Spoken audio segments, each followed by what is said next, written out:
Hello students, अब मैं आपके सामने लेके आ रहा हूँ एक स्क्रू गेज। ये स्क्रू गेज है और स्क्रू गेज की जो इस स्क्रू गेज में कोई भी एरर नहीं है, क्योंकि इसमें सर्कुलर स्केल का जीरो लीनियर स्केल की रेफरेंस लाइन के ठीक सामने है। ठीक है, क्योंकि जब नेगेटिव जीरो एरर आती है तो एक्चुअल रीडिंग से थोड़ी कम रीडिंग बताता है। तो मुझे लगता है कि आपको ये जो जीरो एरर में कंफ्यूजन होता था कि जीरो ऊपर होने से क्या होता है और जीरो नीचे होने से क्या होता है, वो क्लियर हो गया होगा। ठीक, मीटर स्केल की जो लीस्ट काउंट थी, वो लीस्ट काउंट कितनी थी? 1 मिलीमीटर होती थी। हमको उससे भी छोटी डिस्टेंस अगर मेजर करना है तो लीस्ट काउंट उससे कम किसकी होती है? वर्नियर कैलिपर्स की। वर्नियर कैलिपर्स की लीस्ट काउंट कहां तक पहुंच जाती है? ये 0.1 मिलीमीटर तक मेजर कर लेता है। 0.1 मिलीमीटर तक मेजर करता है। अब अगर हम उससे भी छोटी डिस्टेंस एक्यूरेटली मेजर करना चाहते हैं तो फिर डिजाइन किया जाता है स्क्रू गेज, और इसकी जो लीस्ट काउंट है, इसकी लीस्ट काउंट है 0.01 मिलीमीटर तक। ठीक है, तो इसके बारे में कुछ पॉइंट हम लिख लेते हैं।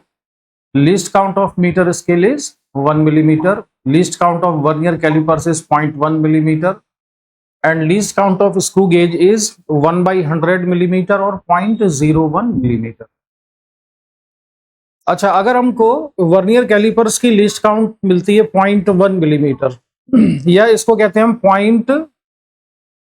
0.01 सेंटीमीटर तक, है ना? Yes, तो एक फैक्ट याद रखना कि अगर किसी इंस्ट्रूमेंट की लीस्ट काउंट हमको 1/100 mm चाहिए, अगर हम चाहते हैं कि लीस्ट काउंट 1/100 mm हो जाए तो उसके लिए length of 1 millimetre has to be divided into 100 equal parts. 1 centimetre की 1 मिलीमीटर की लेंथ को 100 इक्वल पार्ट्स में डिवाइड करें, लेकिन ह्यूमन आई से ना हम उसको देख नहीं सकते। 1 मिलीमीटर के अगर 100 छोटे छोटे टुकड़े कर देंगे तो विजिबल नहीं होगा, हमको नहीं देख पाएंगे हम, है ना? तो इसके लिए क्या, तो स्क्रू गेज में क्या काम किया है? इसके लिए एक सर्कुलर स्केल डिजाइन किया जो कि एक स्क्रू के ऊपर घूमती है, ऐसे जैसे कि बॉटल का ढक्कन होता है ना, तो बॉटल का ढक्कन जब हम टाइट करते हैं तो वो जो बनी होती है उसके ऊपर थ्रेडिंग जिसको हम कहते हैं, तो थ्रेडिंग के ऊपर वो रोटेट करता है ना ढक्कन। yes, sir. तो वो बॉटल की जो थ्रेडिंग बनी हुई है उसको स्क्रू मान लो, वो स्क्रू है, और उसके ऊपर जो है बॉटल का ढक्कन मूव करता है। तो उस बॉटल के ढक्कन में ये बताओ कि जब हम एक रोटेशन कंप्लीट करते हैं, ढक्कन को हमने 360 डिग्री से घुमा दिया, एक रोटेशन कंप्लीट कर दिया, तो वो ढक्कन कितना आगे जाता है, या आगे या पीछे जहां भी जाता है, डिपेंड करता है आप टाइट कर रहे हो कि लूज कर रहे हो, तो कितना आगे बढ़ता होगा, क्या लगता है? एक थ्रेड पूरा करके हम दूसरे, मतलब 1.5 थ्रेड पूरा कर लेते हैं। नहीं, एक थ्रेड पूरा कर लेता है, तुम ठीक बता रही थी। यानी कि 360 डिग्री से अगर घुमाया तुमने तो 2 थ्रेड के बीच में जो स्पेस होता है ना, वो पूरा एक स्पेस मूव कर जाता है आगे। Yes sir. जैसे मान लो जो थ्रेडिंग है उनके बीच का स्पेस है 1 सेंटीमीटर, हाँ, और इसको हमने घुमाया, एक चक्कर पूरा किया इसका, तो ये 360 डिग्री से घूम गया। तो 360 डिग्री का rotation equivalent to 1 centimetre of linear distance. Okay. Linear distance ऐसी वाली, जो ढक्कन जैसे बॉटल है, अगर मैं उसको ऐसे टाइट कर रहा हूं तो वो ढक्कन इधर जाएगा, तो ढक्कन अगर यहां पर मूव कर रहा है तो 360 डिग्री घुमाने पर उसने जो डिस्टेंस कवर की वो है 1 सेंटीमीटर। तो 360 degree equivalent to 1 centimetre. Yes sir.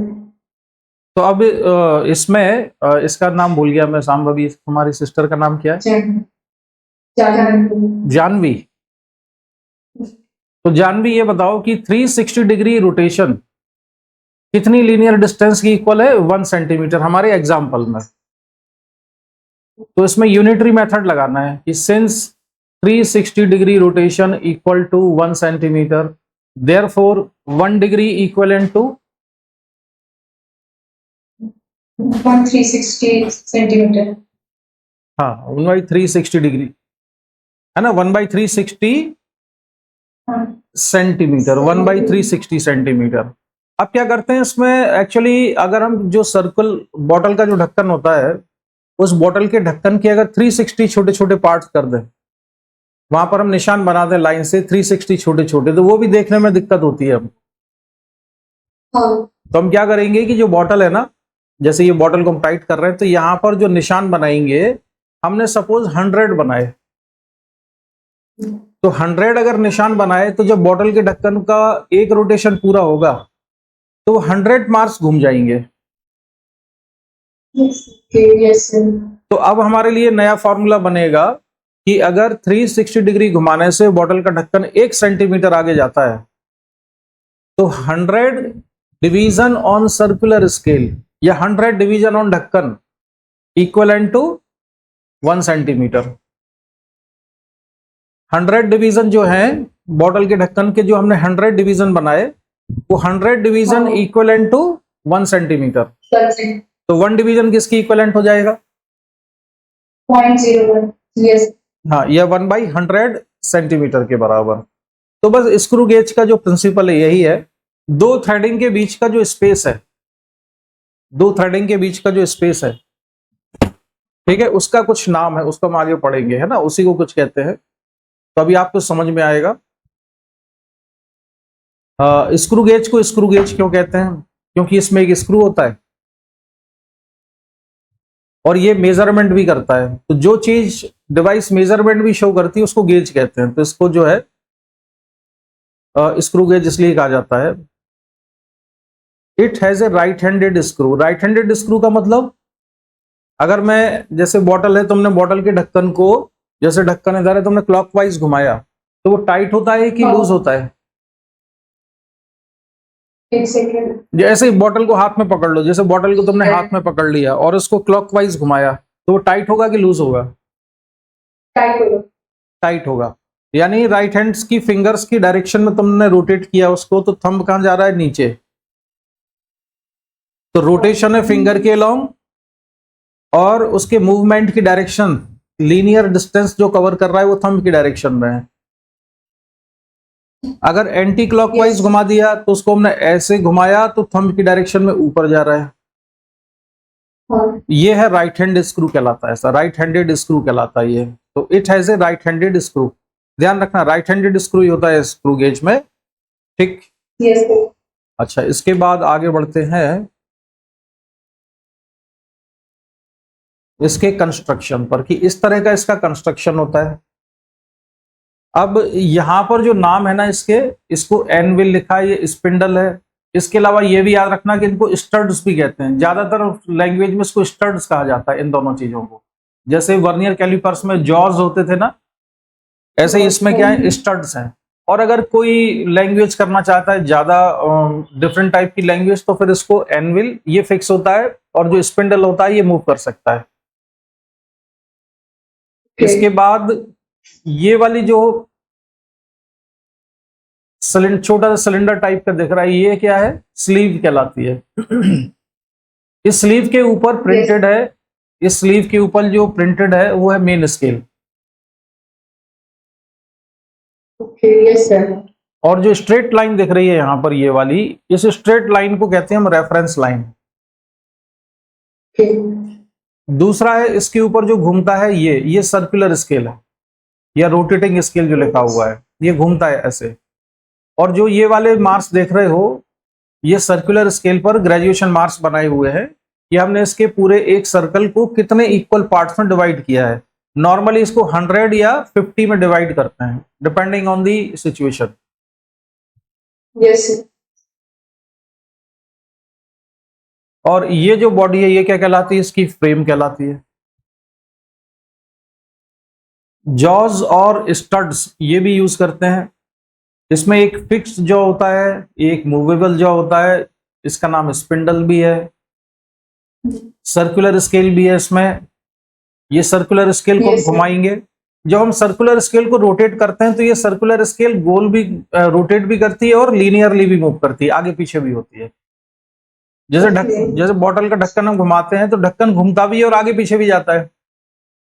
हाँ, तो अगर हमने इसको क्लॉकवाइज घुमाया सर्कुलर स्केल को, तो ये जो लीनियर स्केल का 0 है इसके पास आएगा कि इससे दूर जाएगा? अभी हमने घुमाया तो पास आएगा। पास आएगा, क्योंकि ये राइट हैंडेड स्क्रू है। और अगर हम एंटी क्लॉकवाइज घुमाए तो ये इससे दूर जाएगा, और यहाँ पर स्टड्स के बीच में स्पेस बनता जाएगा, जगह बनती जाएगी। हाँ।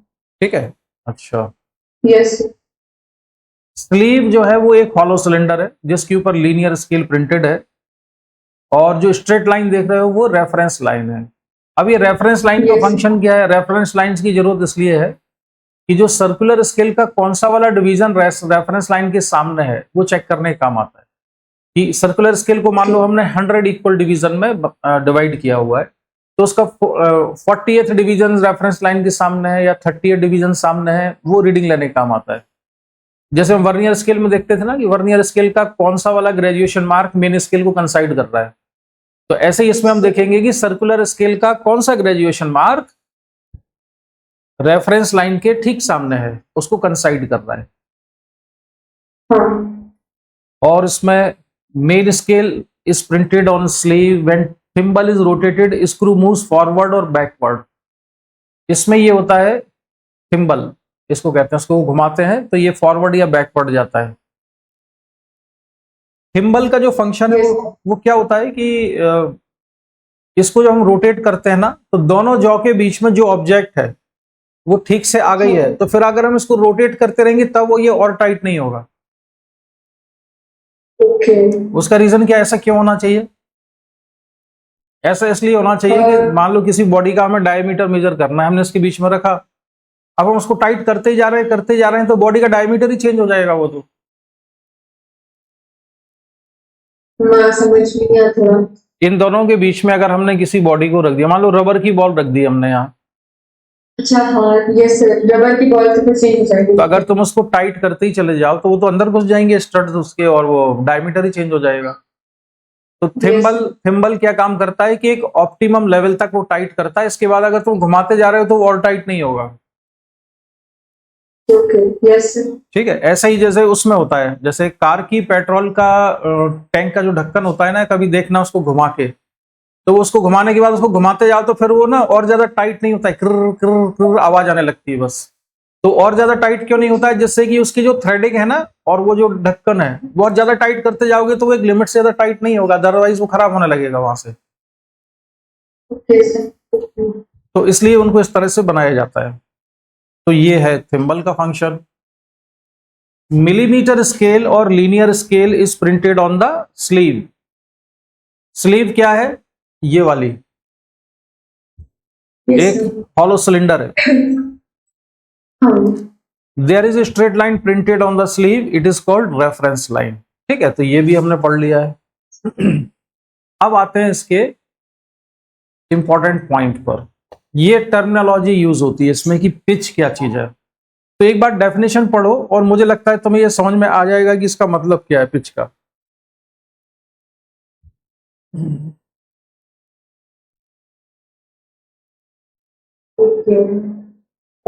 यस सर, ये समझ में तो आ रही है।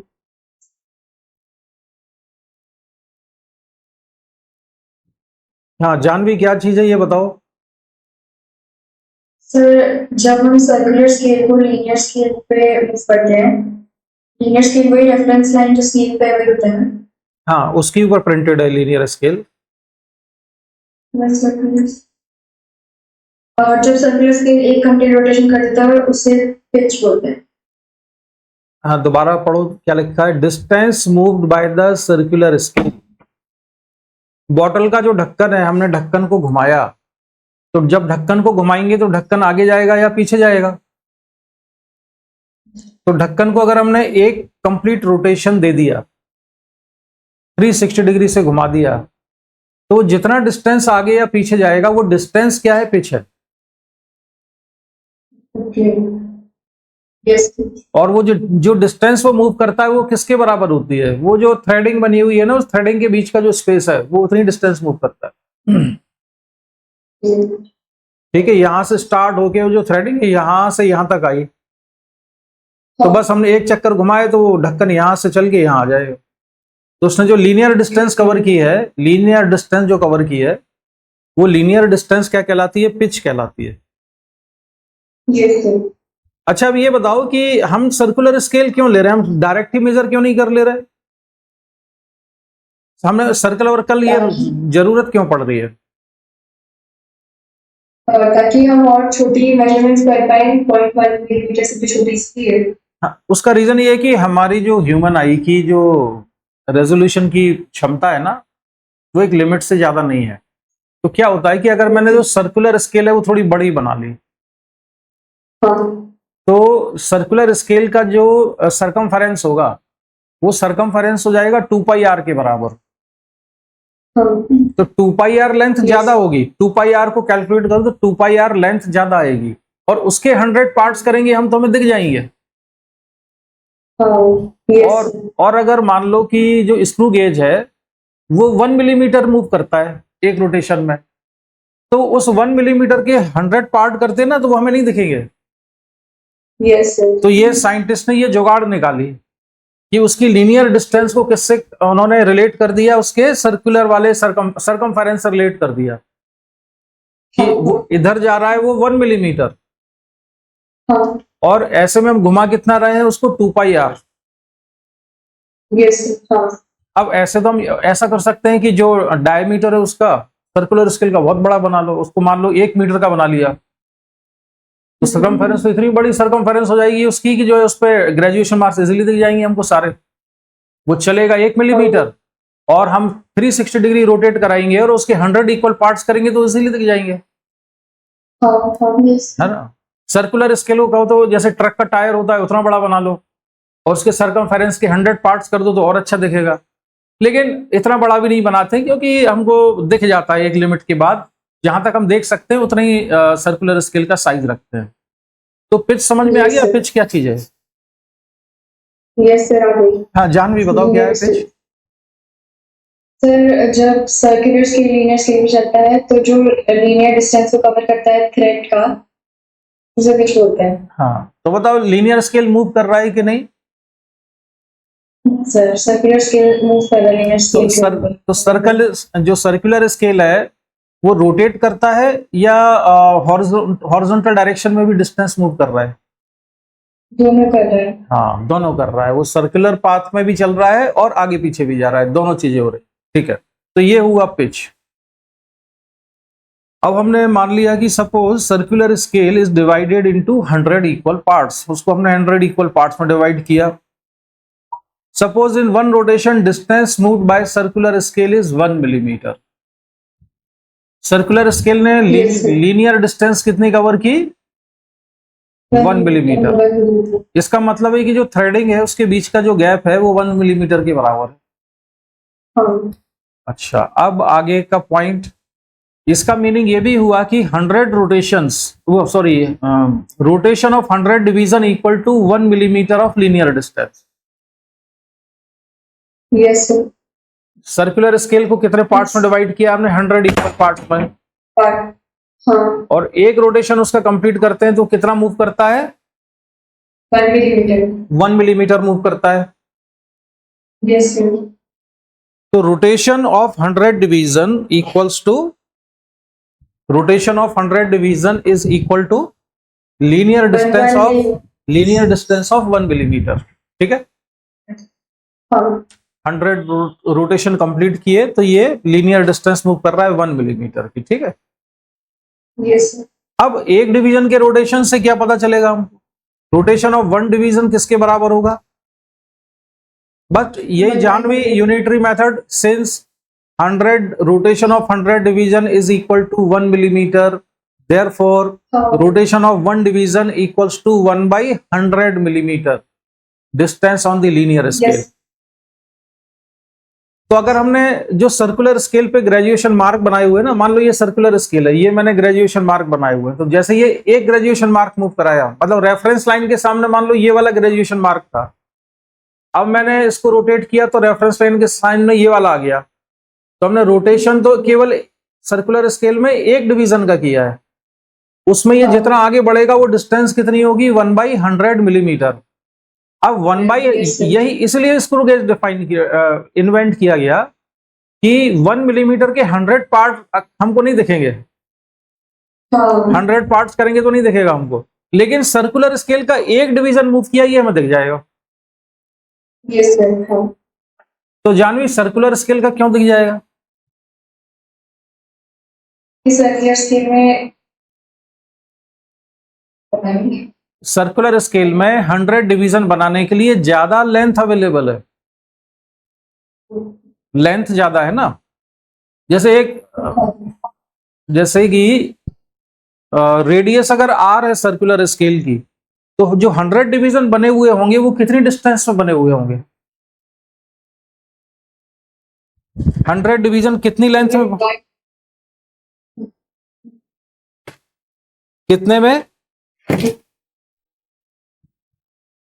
जैसे मान लो इसका जो रेडियस, ये एक मेरे पास ये सर्कुलर स्केल है, इसका रेडियस मान लो यहां तक आर है, तो 100 डिवीजन हमने कहां पर बनाए? यहां यहां यहां यहां, यानी इसकी लेंथ कितनी है, टोटल लेंथ कितनी होगी? 2 पाई आर। तो इतनी बड़ी लेंथ के 100 पार्ट्स किए ना हमने, 100 इक्वल पार्ट्स में डिवाइड किया। तो सर्कुलर स्केल है गोल गोल, लेकिन अगर तुम मेंटली विजुलाइज करो, उसको काट के अगर हम सीधा कर दें तो इतनी लेंथ हो जाएगी ना, वो 2 पाई आर तो इतना हुआ ना। तो इस 2 पाई आर के छोटे छोटे हिस्से किए हमने, कितने? 100। तो ये वाले जो डिवीजन है सर्कुलर स्केल पर, ये हम देख सकते हैं, लेकिन लीनियर स्केल पर अगर वो 1/100 मिलीमीटर मूव करता है तो वो हमें नहीं दिखेगा, हम मेजर नहीं कर पाएंगे। क्लियर हो गया अब ये? यस और इसी को हम कहते हैं this is the least reading we can take by the screw gauge. Screw gauge से यही वो लीस्ट रीडिंग है जो कि हम ले सकते हैं। Yes sir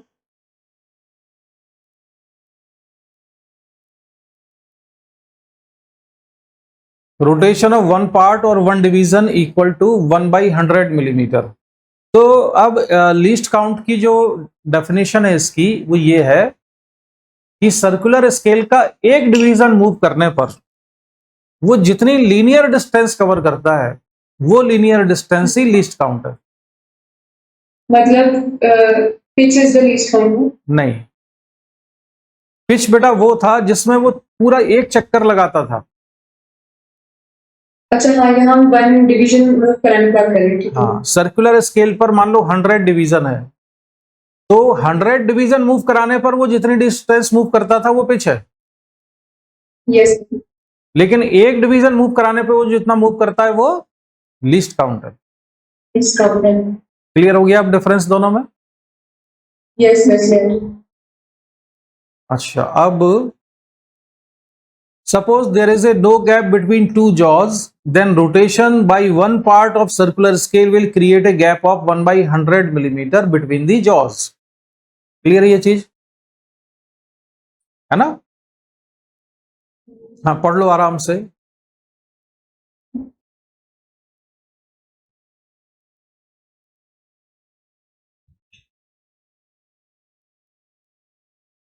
one part of circular scale मतलब one division of circular scale है ना? हाँ, वन डिवीजन, वन पार्ट मतलब one division, one division yes one part मतलब एक डिवीजन।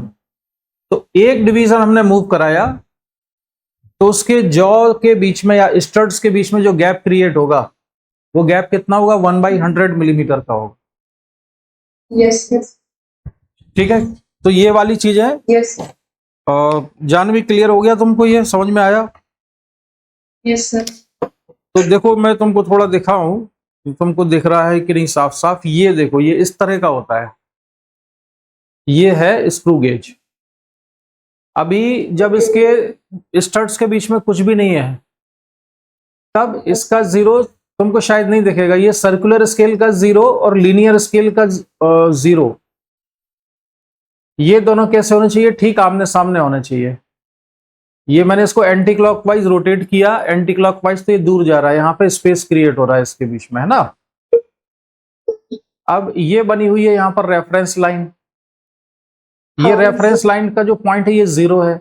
जब इसके स्टड्स के बीच में कुछ भी नहीं है और मैं गैप को खत्म कर दूं, ऐसे धीरे धीरे गैप को मैंने खत्म कर दिया, तो गैप को खत्म करने पर दोनों के जो जीरो है वो कैसे होने चाहिए? सर्कुलर स्केल का जीरो, सर्कुलर स्केल का जीरो कहां होना चाहिए? रेफरेंस लाइन के ठीक सामने होना चाहिए। यस। और इसमें जो मैं बता रहा था एक रैचेट जिसको कहते हैं वो ये होता है कि अगर इसको मैं घुमाते जाऊंगा ना तो ये बस इसमें आवाज आएगी हल्की हल्की, ये और टाइट नहीं होगा। यहां से जितना टाइट होना था उतना इससे टाइट करते हैं। नॉर्मली घुमाएंगे हम इससे, लेकिन टाइट करना थोड़ा सा टाइट किया, इसके बाद हम इसको घुमाने लगते हैं कि जितना टाइट करना ये टाइट करेगा इसको बस। ठीक है, तो ये डिवाइस है स्क्रू गेज। अब हम बढ़ते हैं इसमें आगे।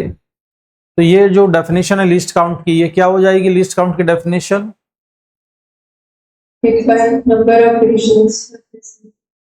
तो दिमाग में ना थोड़ा थोड़ा ये सेट होने में टाइम लगता है। जानवी, पिच क्या चीज है? सर पिच होती है जब सर्कुलर स्केल लीनियर स्केल के ऊपर मूव करता है, तो एक थ्रेड की जो डिस्टेंस होती है उसे पिच होती है।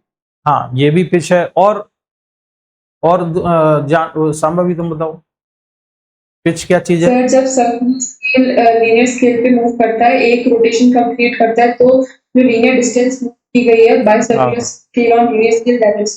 ठीक है, तो सर्कुलर स्केल का एक कंप्लीट रोटेशन होने पर सर्कुलर स्केल लीनियर स्केल पर जितनी लीनियर डिस्टेंस कवर करता है या मेन स्केल पर जितनी लीनियर डिस्टेंस कवर करता है वो होती है पिच। ठीक है, सर्कुलर स्केल पर नंबर ऑफ डिवीजन है मान लो 100 या n लिख लेते हैं हम यहां पर। सर्कुलर स्केल पर है n डिवीजन, तो n division on circular scale वो जो डिस्टेंस मूव करते हैं वो किसके बराबर होती है? पिच के। ओके।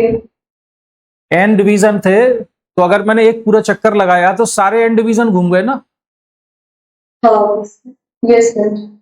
100 डिवीजन अगर थे सर्कुलर स्केल पर, तो अगर 360 डिग्री से उसको घुमा दिया तो सारे रेफरेंस लाइन के सामने से सारे डिवीजन क्रॉस कर गए ना। तो उसने जो डिस्टेंस कवर की वो किसके बराबर है? पिच के। यानी कि n division on circular scale equal to pitch. Yes sir. तो एक डिवीजन अगर हम मूव कराते हैं 1 डिवीजन, तो वो किसके बराबर होगा? Pitch upon n, number of division on circular scale. और एक सिंगल डिवीजन जब मूव करता है सर्कुलर स्केल का, एक सिंगल डिवीजन जब रोटेट करता है सर्कुलर स्केल का, तो जो लीनियर डिस्टेंस कवर होती है उसी को लीस्ट काउंट कहते हैं। Yes sir. 100 डिवीजन में जो डिस्टेंस कवर की वो पिच है, और एक डिवीजन में जो डिस्टेंस कवर की वो लीस्ट काउंट। तो ये लीस्ट काउंट हो जाएगा पिच अपॉन n। तो वही ऊपर डेफिनेशन लिखी हुई है, least count equal to pitch upon number of divisions on circular scale. हो गया क्लियर ये अब? Yes sir. मतलब जब हम 360 डिग्री पूरा घुमाते हैं तो पिच होती है, और जब हम 1 डिग्री घुमाते हैं लीस्ट काउंट होता है। हाँ,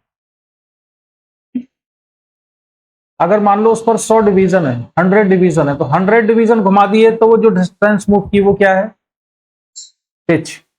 और अगर हमने केवल एक डिवीजन ही रोटेट किया उसका तो लिस्ट काउंट है ये। अब एक बहुत ही इंपॉर्टेंट पॉइंट है क्वेश्चन सॉल्व करने के लिए, उसको नोट करना है। Final reading of measurement should be in multiple of least count. ये केवल स्क्रू गेज के लिए नहीं, ये हर एक इंस्ट्रूमेंट के लिए सही है। जैसे मान लो कि मीटर स्केल की लीस्ट काउंट है 0.1 सेंटीमीटर, मीटर स्केल की 0.1 सेंटीमीटर है। अब आपने कोई लेंथ मेजर की और उसका आंसर लिखा है कि ये भाई लेंथ जो है 3.45 सेंटीमीटर है, तो आंसर गलत हो गया आपका, क्योंकि 3.4 में 4 तक तो ठीक है, डेसिमल के एक डिजिट तक, लेकिन दूसरा डिजिट आप लिख रहे हो वो तो करेक्ट होगा ही नहीं, क्योंकि उसकी इंस्ट्रूमेंट की कैपेबिलिटी नहीं थी इतनी। किसने लिख दिया 3.4578? तो डेसिमल के बाद जितने भी डिजिट लगाते जा रहे हो, आपके इंस्ट्रूमेंट की कैपेबिलिटी है डेसिमल के बाद केवल एक डिजिट तक मेजर करने की। आप जो भी डिजिट आगे लगाते जाओगे वो तो सब गलत रीडिंग है। Yes sir. तो इसलिए जो हमारा फाइनल आंसर है क्वेश्चन में देख लेना है कि वो किस में होना चाहिए, मल्टीपल ऑफ लीस्ट। अच्छा हाँ, एक तो लीस्ट काउंट से ज्यादा नहीं होना चाहिए, दूसरा लीस्ट काउंट के मल्टीपल में भी होना चाहिए। ये स्क्रू गेज के लिए खास बात है, in the multiple of least count. Yes sir. If least count is up to third place of decimal, final reading should also be expressed up to third place of decimal. इससे ज्यादा fourth place नहीं आना है। Okay sir. ठीक है, ये चीज ध्यान रख। अच्छा, इसके अलावा एक चीज और याद रखना, मान लो कि लीस्ट काउंट जो है आपके इंस्ट्रूमेंट की वो डेसिमल के बाद 3 प्लेस तक है, हाँ। डेसिमल के बाद 3 प्लेस तक है लीस्ट काउंट, लेकिन क्वेश्चन में जो डायमीटर दिया हुआ है किसी वायर का, वो डायमीटर दिया हुआ है डेसिमल के बाद केवल 1 प्लेस तक, और आपसे कहा कि उसका एरिया निकालो वायर का, तो तुमने उसका वायर का सिलिंड्रिकल वायर है, उसका एरिया लिखा आपने πr² L के बराबर। तो अब इसमें लीस्ट काउंट तो जो है डेसिमल के बाद 3 प्लेस तक, लेकिन क्वेश्चन में जो डेटा गिवन था वो डेसिमल के बाद 1 प्लेस तक ही था, तो उसमें क्या करोगे, सारा कैलकुलेशन आप जितने भी डेसिमल आ रहे हैं उसी में करते रहोगे, लेकिन जब फाइनल आंसर लिखोगे तो डेटा में जो least number of decimal places थे वहीं तक लिखोगे आप। मतलब डायमीटर अगर डेसिमल के बाद 1 प्लेस तक गिवन था, तो आपको फाइनल आंसर में डेसिमल के बाद 1 प्लेस तक ही आंसर देना है, और फिर वो हटाने के लिए क्या करते हैं, उसमें राउंड ऑफ करते हैं, और राउंड ऑफ करने के लिए हम सिग्निफिकेंट डिजिट्स की जो डेफिनेशन है उसका यूज करते हैं। ठीक है, ये ध्यान रखें। Yes sir. अब इस पर बेस्ड एक क्वेश्चन है, ये जेई मेन में आया हुआ है, इसका आंसर देना है।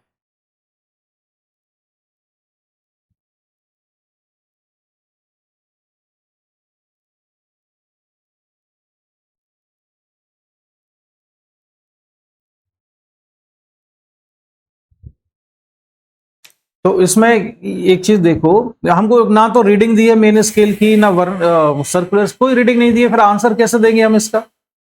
पहले लिस्ट काउंट निकालो इसका कितना है। Yes sir.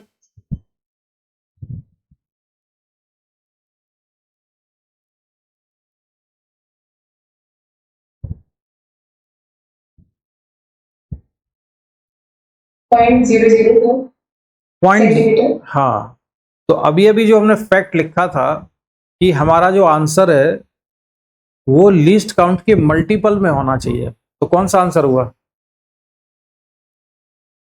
B. B answer होगा, क्योंकि लीस्ट काउंट में लास्ट में 2 आ रहा है।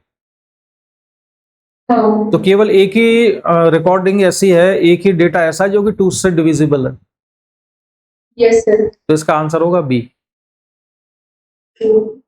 Yes sir. समझ में आया। ये 2.121 को भी 2 से डिवाइड नहीं कर सकते, 2.125 को भी नहीं कर सकते, ये लीस्ट काउंट के मल्टीपल में नहीं लिखी जा सकती बाकी रीडिंग्स, लीस्ट काउंट के मल्टीपल में केवल बी लिखा जा सकता है। Yes sir. ठीक है, तो ये हुआ आंसर एक क्वेश्चन।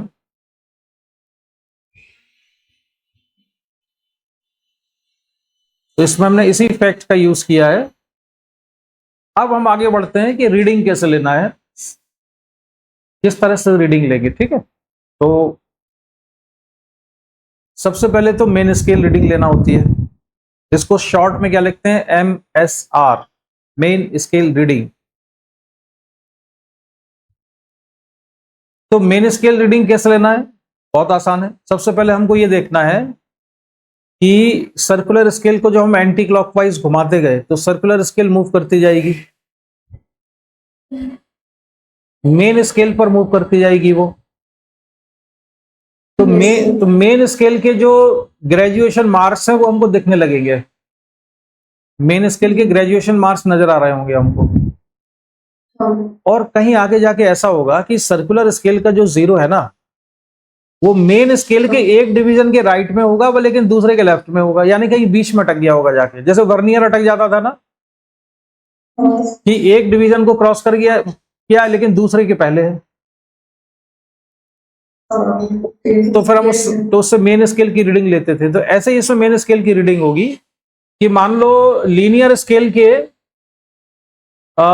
स्केल के सपोज इसने 60 डिवीजन क्रॉस कर लिए, 60 ग्रेजुएशन मार्क्स क्रॉस कर लिए, तो 60 इंटू जो भी लीनियर स्केल के डिवीजन के बीच का जो डिस्टेंस है, गैप है, उसमें मिलीमीटर में अगर है तो हम 60 इंटू 1 मिलीमीटर कर लेंगे उसको, तो 60 मिलीमीटर का मेन स्केल की रीडिंग होगी। ठीक है, 60 मिलीमीटर की रीडिंग हो जाएगी। अब इसके बाद हमको ये देखना है कि सर्कुलर स्केल का कौन सा वाला डिवीजन रेफरेंस लाइन के सामने है। रेफरेंस लाइन के ठीक सामने सर्कुलर स्केल का कौन सा डिवीजन है, एक ऐसे। तो मान लो इसका 32 division of circular scale is just in opposite of reference line. So reading of circular scale is 32 into least count. Yes sir. तो CSR हो जाएगा 32 into least count. ठीक है, तो सर्कुलर स्केल रीडिंग ये होगी nth mark of circular scale aligned with reference line on linear scale into least count. Main scale की reading क्या है वो तो साफ साफ दिख रही होगी कि ये जो सर्कुलर स्केल है कितना आगे चला गया है। और सर्कुलर स्केल की रीडिंग के लिए हमको देखना है कि उसका कौन सा वाला जो ग्रेजुएशन मार्क है या डिवीजन है वो रेफरेंस लाइन के ठीक सामने है। उसको मल्टीप्लाई कर देंगे हम लीस्ट काउंट से, तो ये आंसर आ जाएगा इसका। जानवी समझ आ गया ये? मैं पूछ रहा हूँ तुमको ये चीज क्लियर हो गई कि नहीं? तो टोटल मेजरमेंट कितना हो जाएगा, MSR plus CSR into least count. ठीक है, कितना हो गया। अब आते हैं इसमें जीरो एरर्स पर। जीरो एरर क्या होती है इसको समझ लेते हैं जरा। एक मिनट में जरा यहां से, हाँ देखो, जब स्क्रू गेज के स्टड्स के बीच में कुछ भी नहीं है तो एक आइडियल स्क्रू गेज वो है जिसमें रेफरेंस लाइन का 0 और सर्कुलर स्केल का 0 ठीक आमने सामने हो, जैसा कि पार्ट ए में दिख रहा है। yes. अगर ऐसा है तो इसको हम कहते हैं कि इसमें कोई भी जीरो एरर नहीं है। ठीक है, कोई जीरो एरर नहीं है इसमें। लेकिन जब स्टड्स के बीच में कोई गैप नहीं है और वर्नियर सर्कुलर स्केल का 0 रेफरेंस लाइन के 0 से कुछ नीचे है, जैसा कि सेकंड डायग्राम में दिख रहा है, मतलब ये ऑलरेडी कुछ एंटी क्लॉकवाइज घुमा हुआ है कि क्लॉकवाइज घुमा हुआ है? Anti clockwise. हाँ, ये ऑलरेडी एंटी क्लॉकवाइज घुमा हुआ है। और जब ये एंटी क्लॉकवाइज घुमा हुआ होगा तो सर्कुलर स्केल राइट में गया होगा कि लेफ्ट में? लेफ्ट। अगर एंटी क्लॉकवाइज घुमाया हमने तो ये राइट में गया कि लेफ्ट में गया होगा सर्कुलर स्केल लीनियर स्केल पर? राइट। ये राइट में गया होगा। अगर सर्कुलर स्केल थोड़ा सा राइट में जाएगा तो मेन स्केल के जो डिवीजन है वो एक्सपोज होने लगेंगे या हाइड हो जाएंगे? तो मेरा क्वेश्चन ही समझ में आया? नहीं, अगर एंटी क्लॉकवाइज घुमाते हैं तो ये 0 से दूर जाने लगेगा। जैसे जैसे ये 0 से दूर जाएगा तो लीनियर स्केल के ग्रेजुएशन मार्क्स विजिबल होते जाएंगे। Yes sir. संभव भी नहीं समझ आया? नहीं, मुझे समझ में आ गया। जैसे बॉटल का ढक्कन होता है तो बॉटल के ढक्कन को अगर तुम एंटी क्लॉकवाइज घुमा रहे तो बॉटल खुल रही है ना? खुल रही है। तो बॉटल जैसे जैसे खुलती जाएगी तो तुम्हें उसकी थ्रेडिंग नजर आने लगेगी। अच्छा, इसकी बात कर रहे हैं, इस वाले की? ओके, ठीक है, अब आ गया। तो जो सेकंड वाला डायग्राम है, इस वाले डायग्राम में अगर हमने एंटी क्लॉकवाइज घुमा दिया तो 0 नीचे चला जाएगा। हाँ। और 0 नीचे गया तो मेन स्केल के जो ग्रेजुएशन मार्क्स हैं वो दिखने लगेंगे ना? Yes sir. यानी कि स्टड्स के बीच में कुछ भी नहीं है तब भी हमें मेन स्केल के ग्रेजुएशन मार्क्स दिख रहे हैं। हाँ। इसका मतलब है कि इसमें रीडिंग है। मतलब ये कुछ है। हाँ, इसका मतलब है कि ऑलरेडी कुछ रीडिंग दे रहा है जबकि इसके बीच में कुछ भी नहीं है। तो मतलब ये सेट ही वैसे हुआ है कि वो कुछ नहीं होने के बाद ही रीडिंग देगा। हाँ, इसका अगर ये 0 नीचे है, इसका जो 0 है, ये वाला जो 0 है सर्कुलर स्केल का, अगर रेफरेंस लाइन के 0 से थोड़ा नीचे है, इसका मतलब ये है कि ऑलरेडी घूम चुका है ये एंटी क्लॉकवाइज। और मेन स्केल के ग्रेजुएशन मार्क्स नजर आने लगेंगे हम। यानी कि दोनों स्टड्स के बीच में कुछ भी नहीं है, यहां पर कुछ भी नहीं है तब भी ये रीडिंग दिखा रहा होगा। ओके। नहीं समझ आया? हाँ यस सर, अगर क्लियर। अगर इसके स्टड्स के बीच में कुछ भी नहीं है और तब भी मेन स्केल के 1-2 ग्रेजुएशन मार्क्स दिख रहे हैं तो वो एरर है, क्योंकि ऑलरेडी रीडिंग दे रहा है। ग्रेजुएशन मार्क्स का दिखना, लीनियर स्केल या मेन स्केल के ग्रेजुएशन मार्क्स का दिखना मतलब रीडिंग नजर आ रही है हमको, कुछ मेजरमेंट नजर आ रहा है। तो इसको कहते हैं हम, ये कौन सी एरर है? पॉजिटिव जीरो एरर है। इसको पॉजिटिव जीरो एरर इसलिए कहते हैं क्योंकि जो एक्चुअल रीडिंग आएगी, जो मेजर्ड रीडिंग आएगी वो एक्चुअल रीडिंग से ज्यादा आएगी, उसमें ये एरर ऐड हो जाएगी। तो हमें क्या करना होगा? करेक्ट रीडिंग के लिए जो पॉजिटिव जीरो एरर है उसको कैलकुलेट करके उसे सब्ट्रैक्ट कर देना। वर्नियर कैलिपर्स में पॉजिटिव जीरो एरर को सब्ट्रैक्ट करते थे। अब जो नीचे लिखा हुआ है इसको पढ़ो और इसका मीनिंग समझो जरा, ये वाला जो पार्ट है।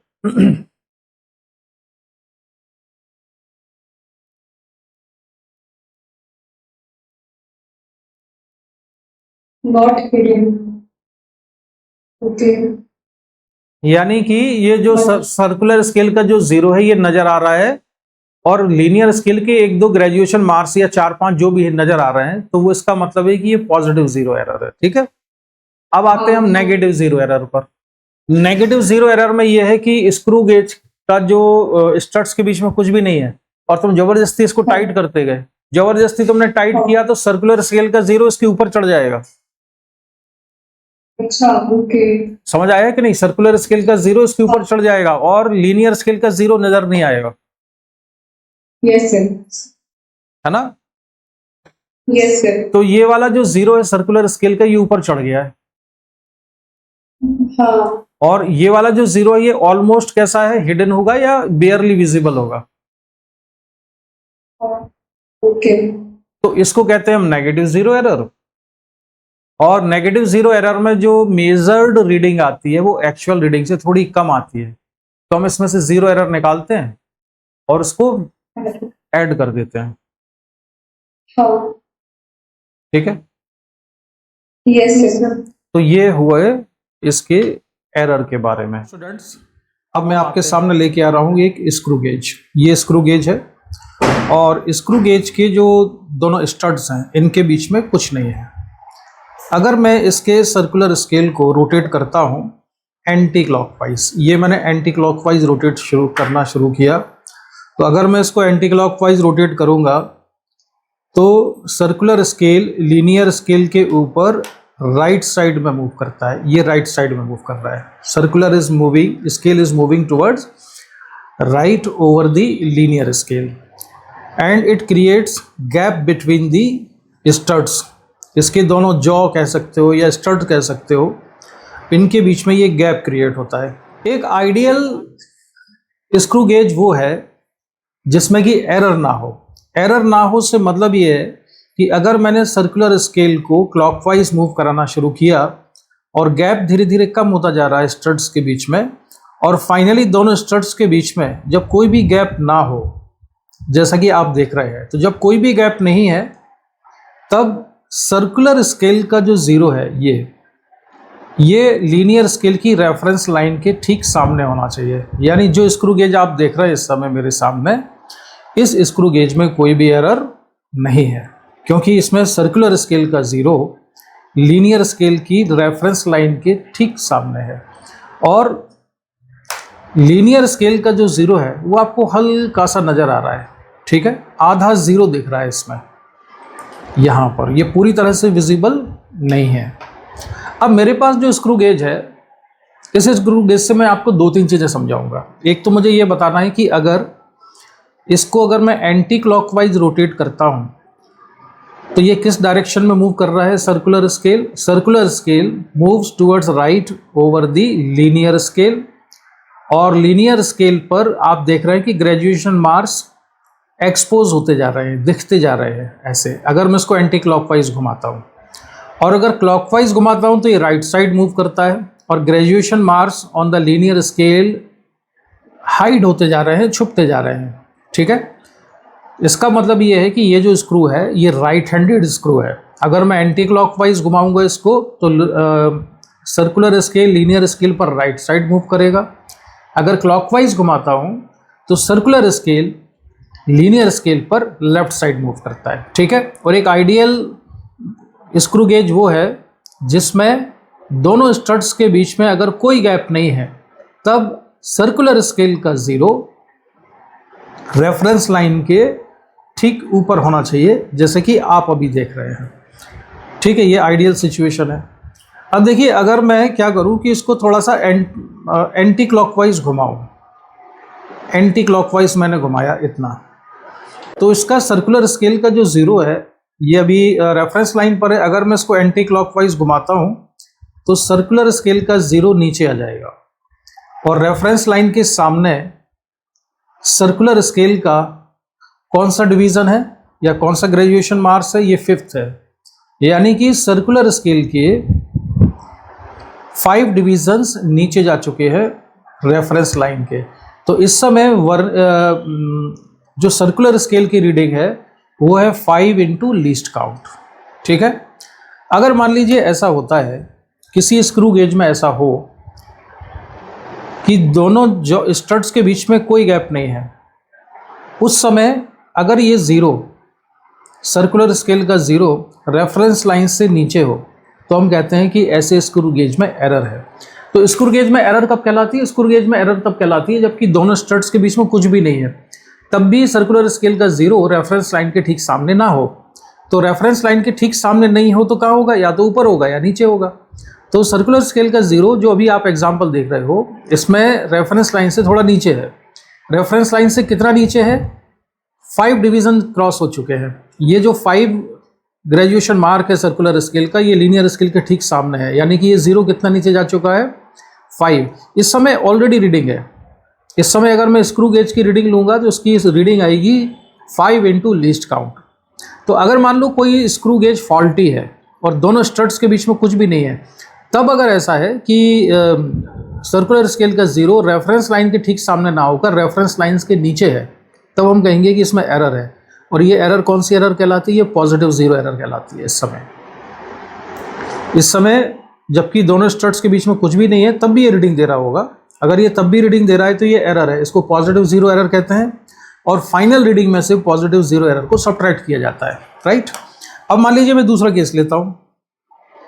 अब मान लीजिए कि ये तो सिचुएशन है, दोनों स्टड्स के बीच में कुछ भी ना हो और जो जीरो है सर्कुलर स्केल का वो रेफरेंस लाइन के ठीक सामने है, यानी कि इस समय कोई भी एरर नहीं है।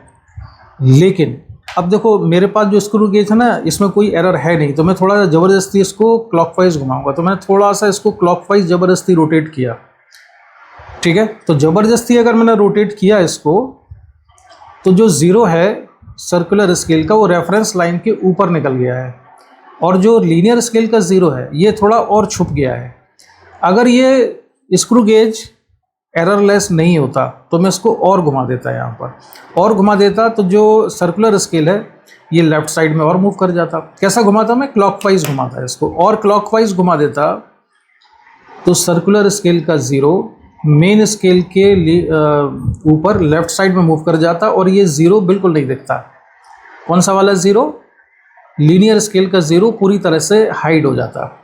ऐसी एरर को हम कहते हैं, ये कौन सी वाली एरर है? ये एरर कहलाती है नेगेटिव ज़ीरो एरर। तो नेगेटिव ज़ीरो एरर में मेन स्केल का जो ज़ीरो है वो हिडन होता है और सर्कुलर स्केल का ज़ीरो रेफरेंस लाइन के ऊपर निकल जाता है, यानी कि क्लॉकवाइज घुमा दिया है। अब अगर मैं फाइनल रीडिंग निकालता हूँ तो फाइनल रीडिंग में से ज़ीरो एरर के टाइम पर जो रीडिंग आ रही है उसको ऐड करना होता है। ज़ीरो एरर कितनी होगी इसकी? मान लो कि थोड़ा और घुमाता हूँ इसको। मान लेते हैं कि जो सर्कुलर स्केल का सेकंड डिवीज़न है ये रेफरेंस लाइन के ठीक सामने है, तो 2 इंटू लीस्ट काउंट, ये क्या आ जाएगी? इसकी नेगेटिव ज़ीरो एरर आएगी और फाइनल रीडिंग में से इसको आप ऐड कर देंगे, ठीक है। क्योंकि जब नेगेटिव ज़ीरो एरर आती है तो एक्चुअल रीडिंग से थोड़ी एक कम रीडिंग बताता है। तो मुझे लगता है कि आपको ये जो ज़ीरो एरर में कन्फ्यूजन होता था कि ज़ीरो ऊपर होने से क्या होता है और ज़ीरो नीचे होने से क्या होता है, वो क्लियर हो गया होगा, ठीक। अब हम आते हैं स्क्रू गेज की समरी पर।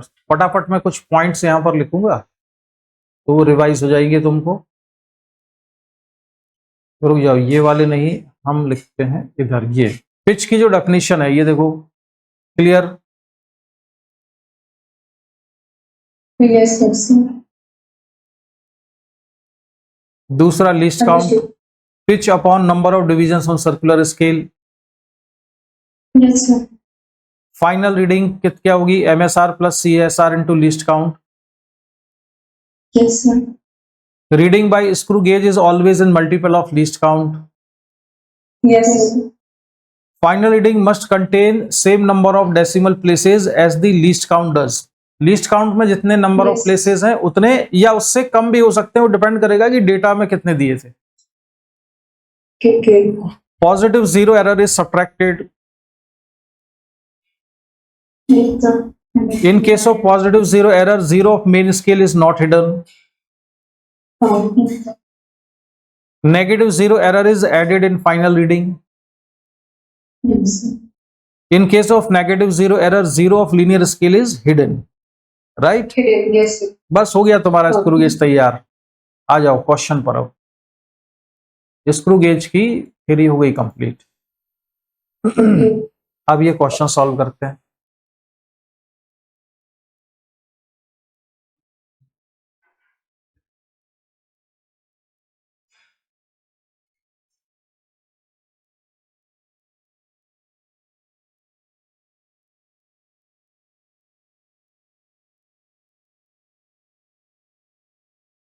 कितना हुआ?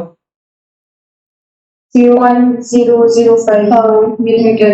यूनिट बोलते जाना बच्चों, यूनिट जरूर बोलना। 1/200 मिलीमीटर ना? Yes, sir. ठीक, तो ये हो जाएगा। लीस्ट काउंट की डेफिनेशन जैसी थी, pitch upon number of division on circular scale 1/200 millimetre, तो 0.005 मिलीमीटर। ठीक है, चलो नेक्स्ट Yes, sir. क्वेश्चन।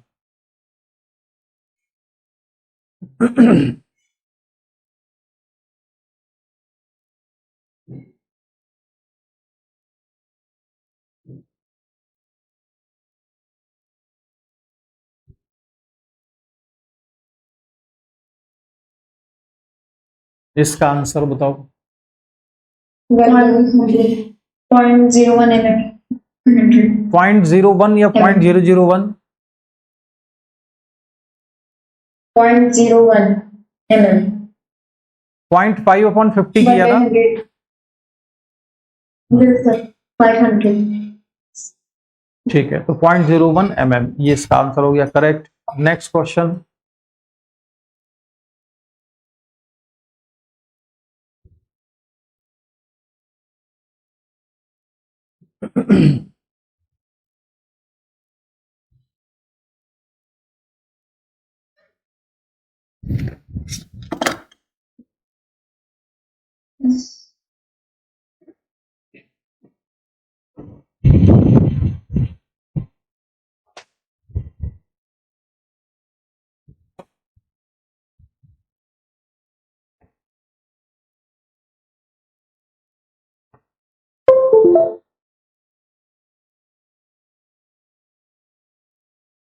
इसका आंसर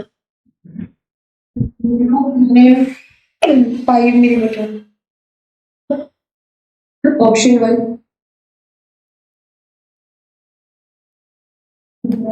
Linear.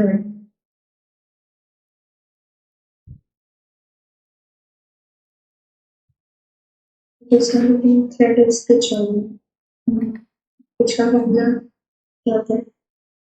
तो ये हुआ pitch upon number of divisions on circular scale.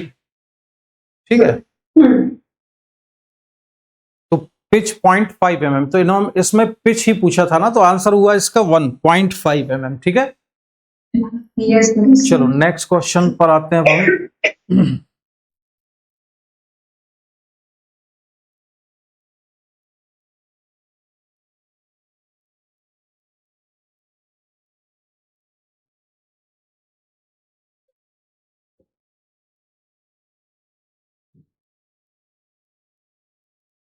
Pitch of a screw gauge is 1 millimeter and there are 100 divisions on the circular scale.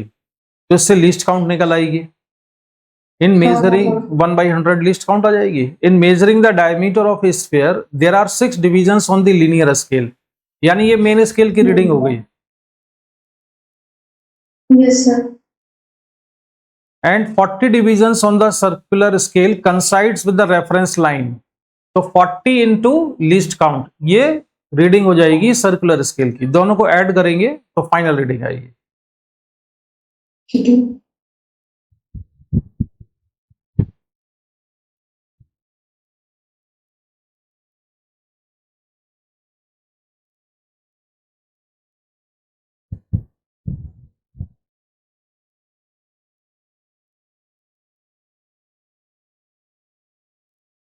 Six division तो जैसे मतलब main scale की reading है 6 division, right? तो हम उसमें पिच का multiply करके तो वो 6 मिलीमीटर कह सकते हैं ना सर? 6.4 हाँ। हाँ सर, वही 6.4। ठीक, इसका पिच कितना है? 1 millimetre. Pitch 1 millimetre, pitch pitch 1 millimetre है, यानी कि इसके जो थ्रेडिंग है उनके बीच का स्पेस 1 मिलीमीटर है। और इसका कितना एक्सपोज हो रखे हैं लीनियर स्केल पर? 40 नहीं, लीनियर स्केल 0.4 6 डिविजन्स, हाँ 6 divisions on the linear scale. तो 6 डिवीजन यानी कि लीनियर स्केल के जो 6 डिवीजन है, तो एक डिवीजन के बीच का जो इंटरवल है वो कितना है? पिच के बराबर है। तो पिच 1 मिलीमीटर थी, तो 1 into 6 हो जाएगा।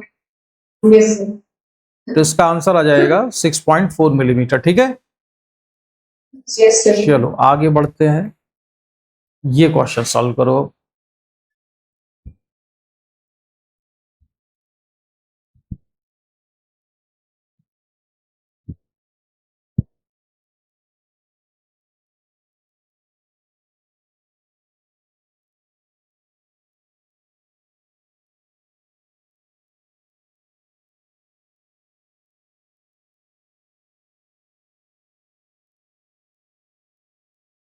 अब देखो इस क्वेश्चन में तुम्हें ये ध्यान रखना है कि वायर का जो लेंथ है वो गिवन है क्वेश्चन में, और वो कितना है? 5.6 सेंटीमीटर है।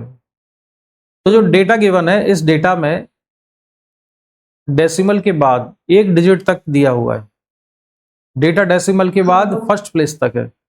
तो जब कैलकुलेशन कर रहे हो तो तुम कितने भी प्लेसेस तक कैलकुलेशन करो after decimal, but in the final answer using the law of significant figures you must round off your final result and keep it up to only first place of the decimal. Yes sir. ठीक है, तो इतना करो, कितना आएगा?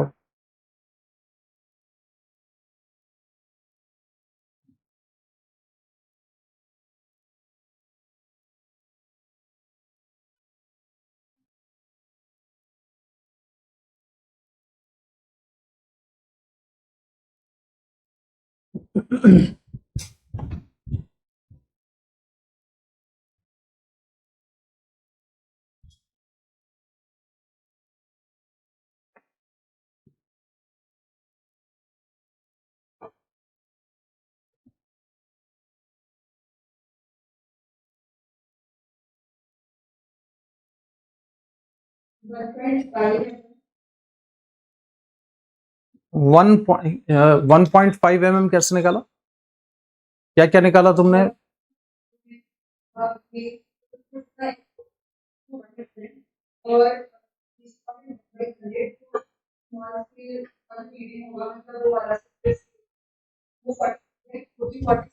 Division हो रहा है 47 into least count, तो वो 0.47, तो 1 मिलीमीटर प्लस 0.47 मिलीमीटर 1.47 ये राउंड ऑफ करके 1.5 मिलीमीटर। और एरिया का क्या फॉर्मूला लगाया? वो नहीं निकाला अभी। अच्छा अच्छा, हाँ तो वो भी नहीं, वो भी निकालो।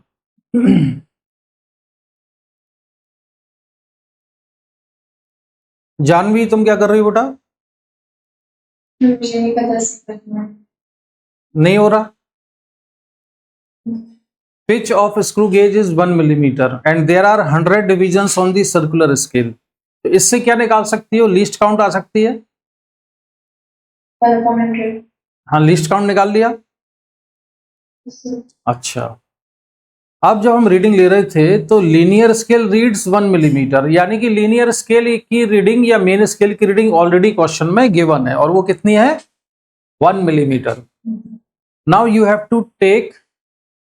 You have to determine reading of circular scale. So 40th division of the circular scale is just before reference line, ठीक है, just facing the reference line. तो इसकी रीडिंग कितनी हो जाएगी 47 इंटू लीस्ट काउंट। तो ये कितना आया 47 इंटू लीस्ट काउंट बताओ। 0.47। ठीक है, अब ये जो रीडिंग आई है ये फाइनली आपने क्या कैलकुलेट कर लिया, this is the diameter of the wire. Okay sir. Common sense लगाओ, जैसे कि ये स्क्रू गेज है यहां पर, इस 19.8 सेंटीमीटर स्क्वायर एरिया। जैसे ये स्क्रू गेज है, इस स्क्रू गेज के स्टड्स के बीच में अगर मैंने ये पेन रखा तो ये पेन की क्या चीज कैलकुलेट करेगा, क्या लेंथ कैलकुलेट करेगा, ऐसे रख दूंगा तो जानवी क्या आएगा इसमें, अगर मैंने पेन को इसके स्टड्स के बीच में रखा तो क्या चीज कैलकुलेट हो जाएगी इससे, डायमीटर। डायमीटर कैलकुलेट होगा। तो इसका डायमीटर कैलकुलेट हो गया, ठीक है। अब निकालना क्या था सरफेस एरिया। तो वायर का जो शेप है वो कैसा होता है, सिलेंडर होता है। सिलेंडर और वायर में क्या फर्क होता है जानवी,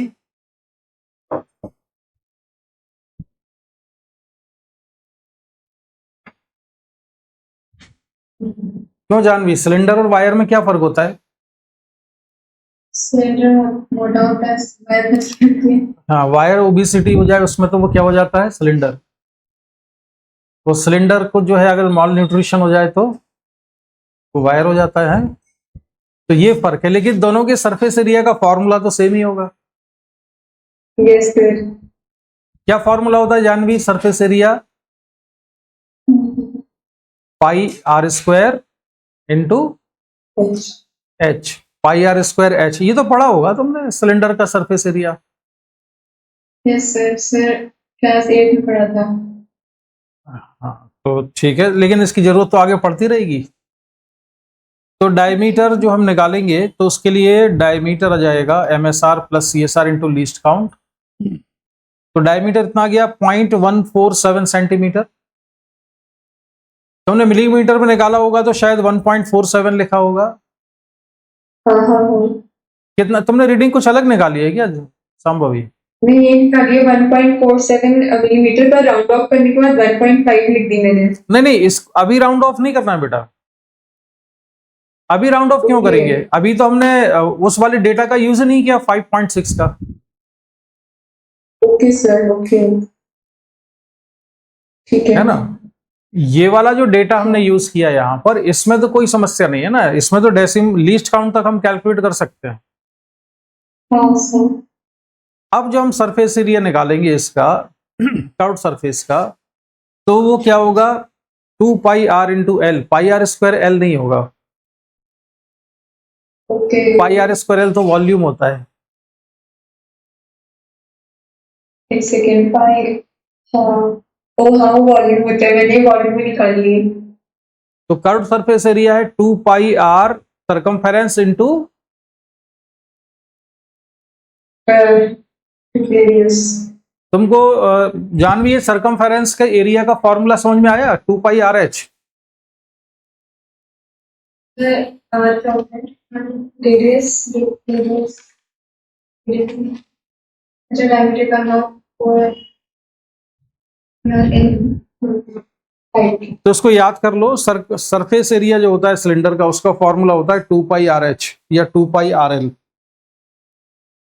तो कर्व्ड सरफेस का एरिया लिखा हमने। अब देखो इसमें हमने 5.6 डेटा यूज किया है और ये डायमीटर था उसको हाफ किया। अब कितना हुआ ये इतना आएगा सॉल्व करके 2.5872। ओके। लेकिन अब हम इसमें डेसिमल के बाद हमारा फाइनल आंसर होना चाहिए ओनली 1 प्लेस तक। Okay sir.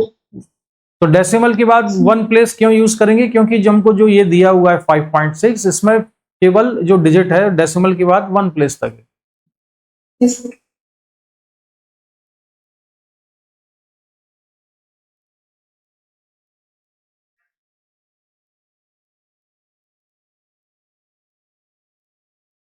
तो राउंड ऑफ करने के बाद कितना बचेगा ये? 2.6। ये बचेगा 2.6 सेंटीमीटर स्क्वायर। Yes sir. ठीक है। स्क्वायर। अब राउंड ऑफ करने के रूल तुमको नहीं पता होंगे जानवी, तो तुम अभी इसको इतना ही यहीं तक रख लो, 2.5872 तक। वो रूल हम बाद में पढ़ेंगे। अब आते हैं हम नेक्स्ट क्वेश्चन पर, ये वाला।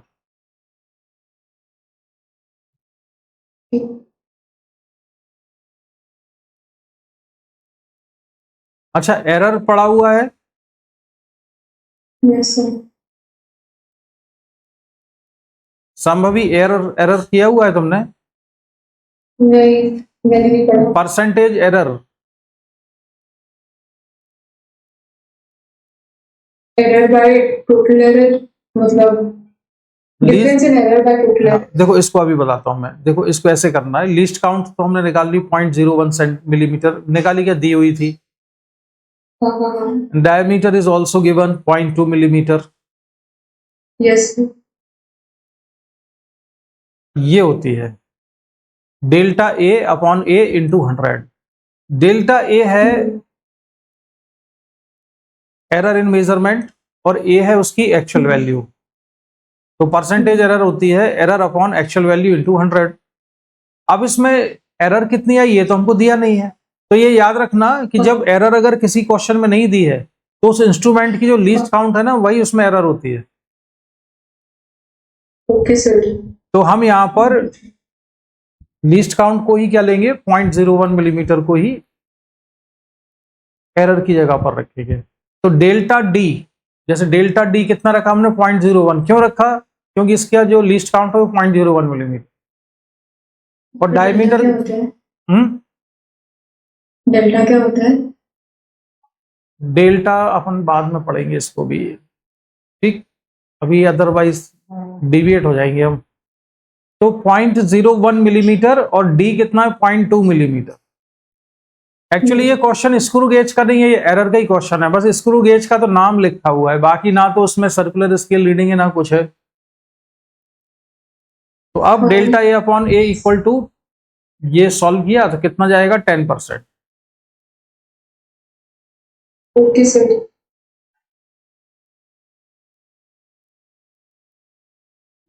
और ये डी स्क्वायर है, अच्छा तुमने ये भी नहीं पढ़ा होगा ना, तो डी स्क्वायर है तो इसका हो जाता है डिफरेंशिएशन, तो ये 2d हो जाएगा, 2 डेल्टा डी अपॉन डी। अच्छा सर, ये फॉर्मूला ऐसे ही बनाया है? नहीं, इसका देखो ऐसे लिखते हैं इसको। बेसिकली एरिया क्या होता है, एरिया कितना हो जाएगा, पाई आर स्क्वायर होता है ना। Yes sir. तो उसको तुम डिफरेंशिएट करो तो ये हो जाएगा D A upon D R equal to pi 2r।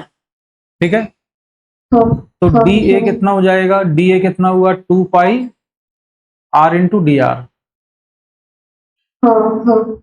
अब दोनों को ए से डिवाइड कर देते हैं, यहां भी ए से डिवाइड किया, यहां भी ए से डिवाइड किया, तो ये हो जाएगा D A upon A equal to, और इस वाले ए की वैल्यू रखो, ए कितना था, पाई आर स्क्वायर, तो यहाँ पाई आर स्क्वायर रखेंगे तो क्या बचेगा,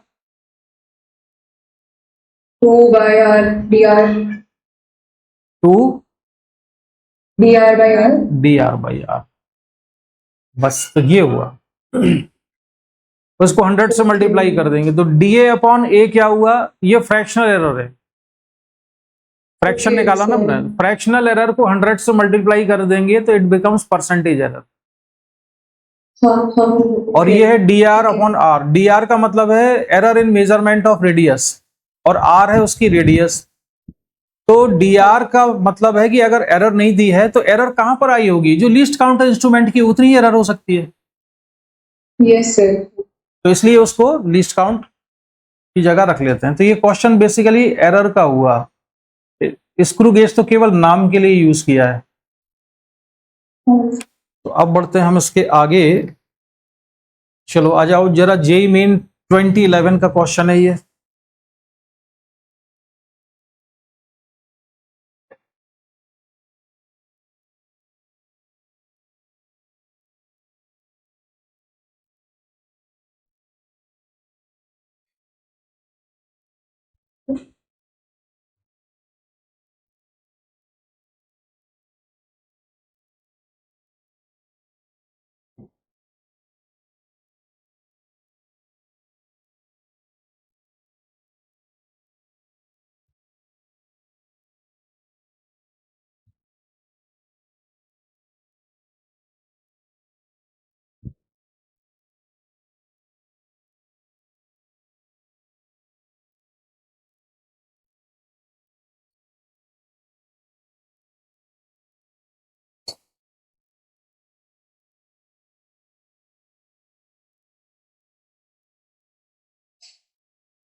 तो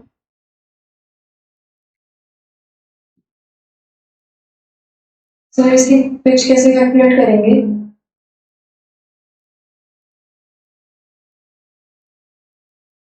ये तो ऑप्शन ये क्या ये क्या लिखा है? Given that 1 millimetre on main scale corresponds to 100 divisions of circular scale. इसका मीनिंग क्या हुआ?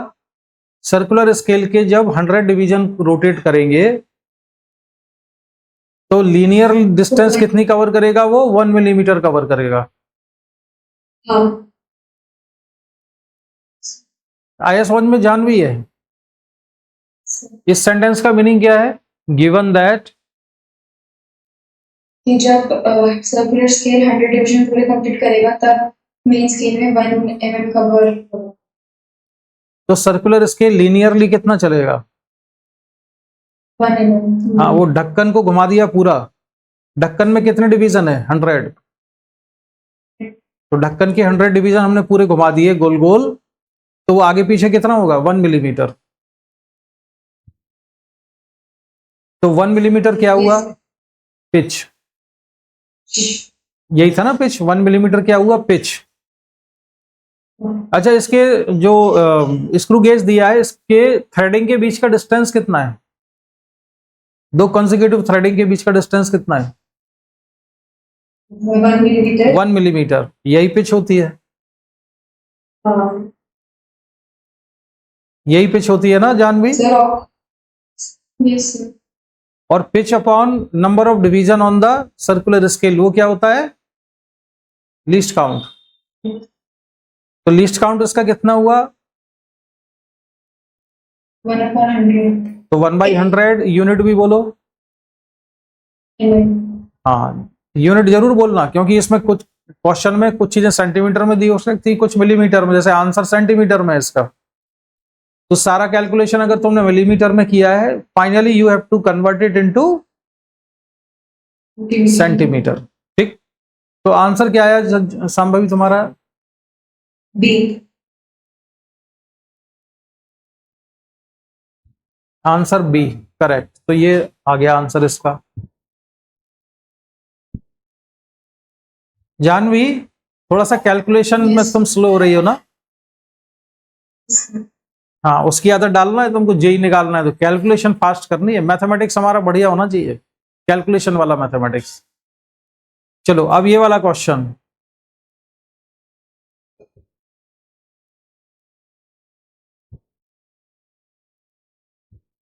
अच्छा, सबसे पहले क्वेश्चन पढ़ने से पहले मुझे ये बताओ, केवल ये डायग्राम देख के, कि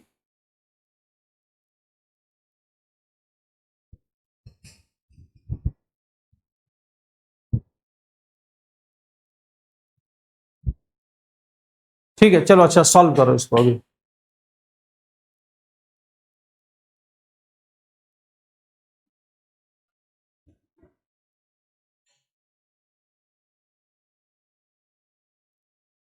जानवी, मुझे इसका मीनिंग समझाओ जरा। इसमें क्या लिखा है? If the screw advances by 1 millimetre when the circular scale makes 2 complete revolutions, इसका मतलब क्या है?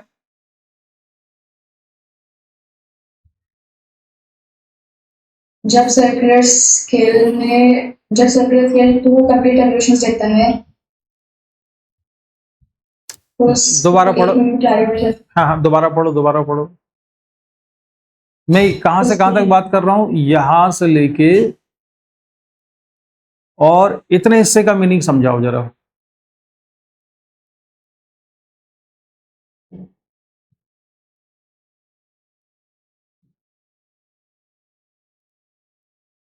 ये जो उसकी 2 रेवोल्यूशंस है वो 1 के बराबर है।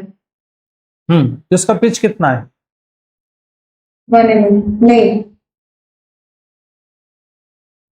पिच तो 1 रेवोल्यूशन की होती है। हम्म 0.5 यस, वेरी गुड। तो इसकी पिच 0.5 mm है। ऐसे क्वेश्चन में घुमाएंगे, ऐसे ना पूरा ध्यान से पढ़ के सॉल्व करने हैं क्वेश्चन, वो रटे हुई वैल्यू नहीं डालनी है। चलो तो इसको करो सॉल्व।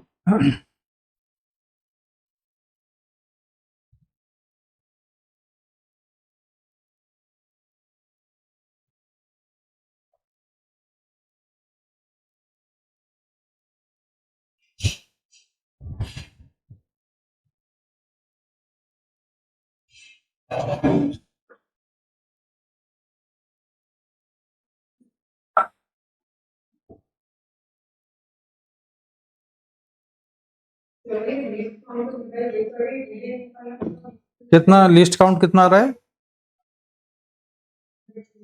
अच्छा ठीक है, अब जो डायग्राम दिया है ना बगल में, उससे निकालो कि रीडिंग क्या आएगी।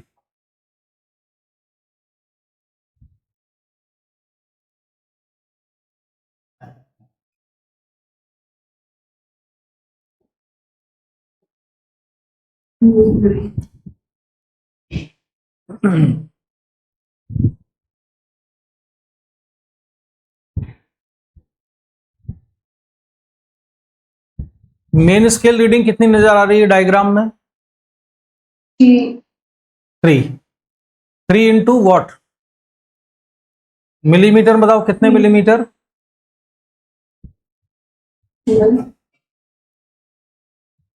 जानवी कितना? 3 इंटू कितना, मतलब 3? हाँ सांभावी तुम बताओ, मेन स्केल रीडिंग कितने मिलीमीटर हुई? 3 मिलीमीटर होनी चाहिए। नहीं होनी चाहिए। सेंटीमीटर। नहीं 3/100 मिलीमीटर। नहीं 1 मिलीमीटर। उसका पिच, क्योंकि क्वेश्चन में लिखा है ना, पिच लीनियर कितना स्केल है? Is divided into millimetre. Pitch कितना है उसका? 1/2। तो 3 इंटू, 3/2 मिलीमीटर। हाँ तो पिच उसका 0.5 मिलीमीटर है ना। हाँ हाँ हाँ हाँ। तो मेन स्केल का जो 0 से 1 के बीच का एक डिवीजन है, उसकी लेंथ कितनी है? 0.5 मिलीमीटर है। Yes okay. देखो उसमें क्वेश्चन में, इसलिए मैंने कहा था ना ध्यान दो, screw advances by 1 millimetre when the circular scale makes 2 complete revolution. हाँ हाँ हाँ।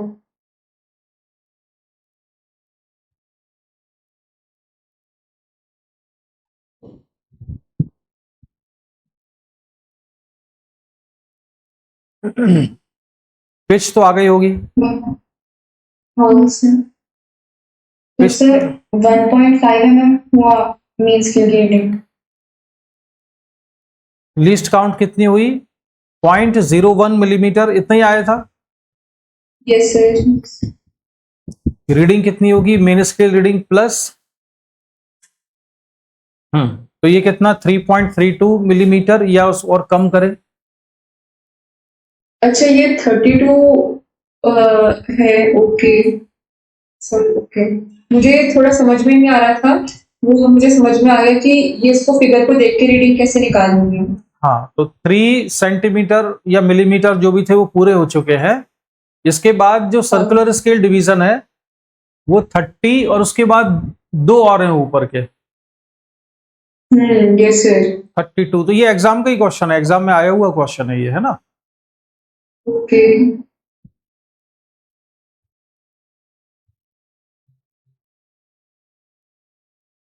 नेक्स्ट क्वेश्चन करो।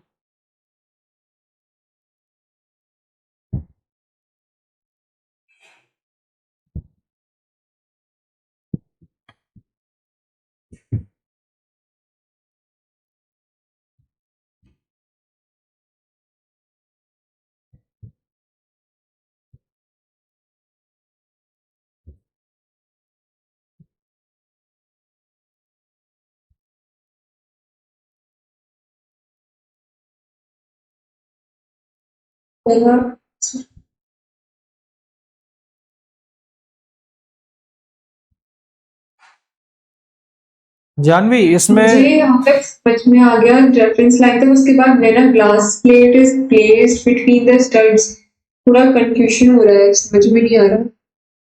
क्या लाइक पहले जो गिवन है कि वो ठीक है, हमें हम कुछ ऐसा कुछ उनके बीच में नहीं है, ऑब्जेक्ट के बीच में नहीं है, फेस ए और फेस बी के बीच में। और उसके बाद हम वो डालते हैं एक ग्लास, और linear scale reads 4 division, circular scale 16 division. Okay, फेस बी स्टैट्स है ना। एक्चुअली ये क्वेश्चन यहाँ लिखा है नॉट हिडन, तो ये उसका है, पॉजिटिव जीरो एरर का। हाँ, ये पॉजिटिव जीरो एरर है, ठीक है। और जब दोनों स्टड्स के बीच में कुछ भी नहीं है तब क्या हो रहा है? हाँ 32, मतलब उनका हम पॉजिटिव जीरो एरर की वैल्यू वहां से पता चल जाएगी। हाँ। वो हम फाइनल वाले आंसर तो एरर इसकी जीरो एरर पता चलेगी, यानी कि इसमें ऑलरेडी रीडिंग है। जब दोनों स्टड्स के बीच में कुछ भी नहीं है तब सर्कुलर स्केल का जीरो रेफरेंस लाइन के सामने नहीं है, सर्कुलर स्केल का 32nd डिवीजन सर्कुलर स्केल के सामने है। तो इसकी जो रीडिंग है इस समय, ऑलरेडी जो रीडिंग आई हुई है वो कितनी है? 32 इंटू लीस्ट काउंट के बराबर। हाँ, तो लीस्ट काउंट कितना हुआ? 0.01 mm। हाँ, तो लीस्ट काउंट तो आ गया 0.01 mm के बराबर, ये लीस्ट काउंट आ गई है इसकी, ठीक है। इसके बाद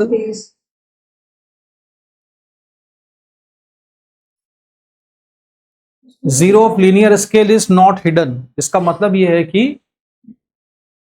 this is the case of positive zero error, इसमें पॉजिटिव जीरो एरर है, ठीक है। हाँ, अब आगे करते जाओ।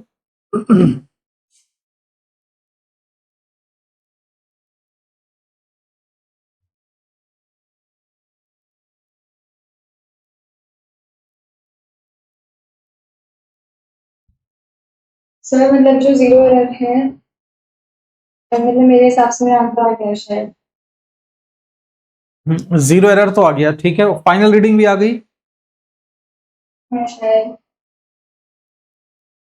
कितना? 3.8, हाँ मेरी भी यही है।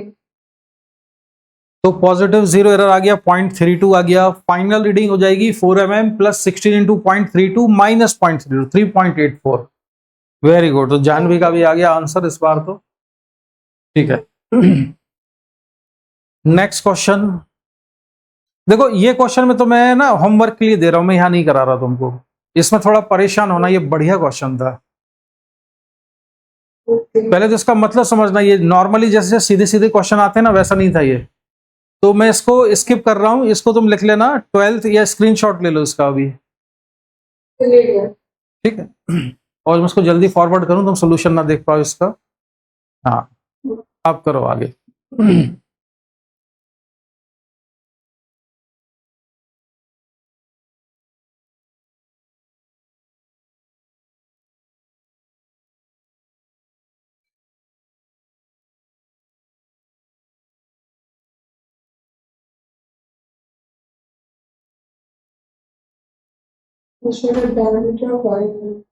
ओके, तो सर इसका आंसर तो ये होगा 3 वाला। क्योंकि 3 डेसिमल प्लेसेस पे है।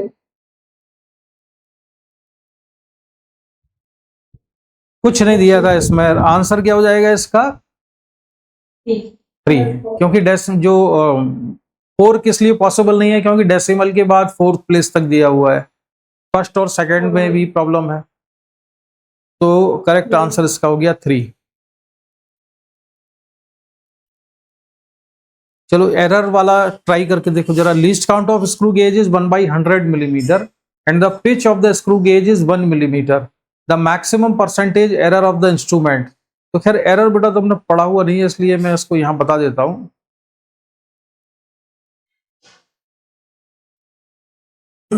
ऐसे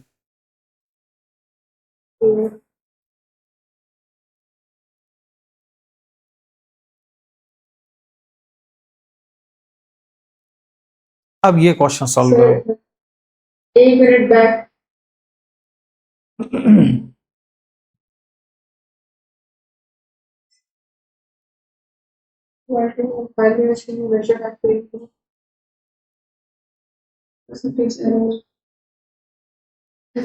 इस बार जेई मेन में स्क्रू गेज या वर्नियर का कोई क्वेश्चन आया था हमारे एग्जाम में? सर इस बार एरर का था।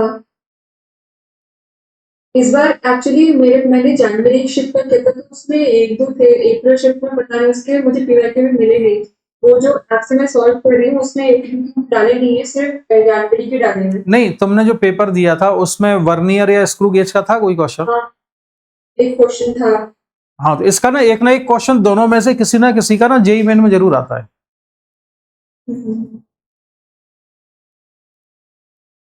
Okay sir, understood. ठीक, ये करो सॉल्व अब।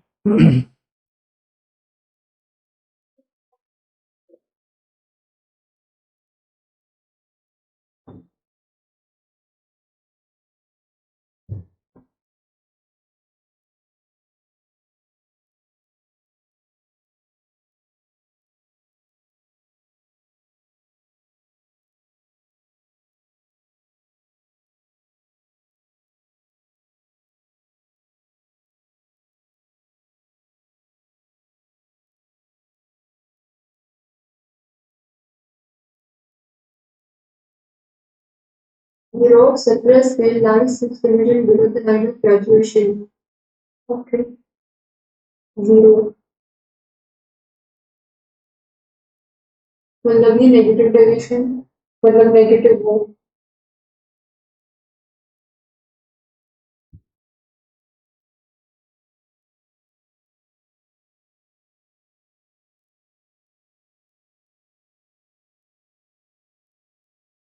और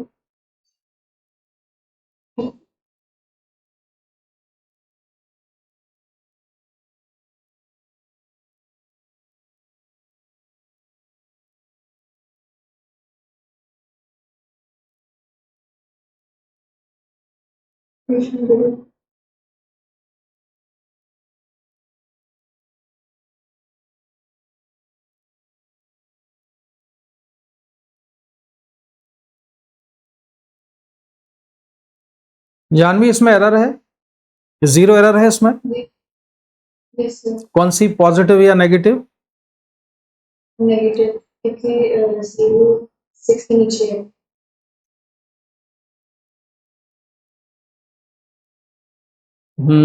संभवी, तुम बताओ जीरो एरर कौन सी है इसमें? सर मुझको भी नेगेटिव ही लग रही थी, क्योंकि नीचे है और यहाँ 0 पर है, तो एक सेकंड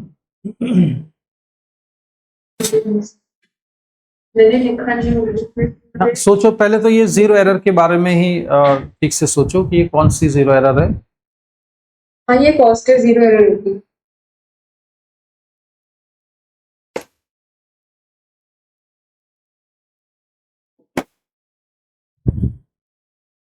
पॉजिटिव जानवी, तुम्हारे हिसाब से नेगेटिव क्यों है?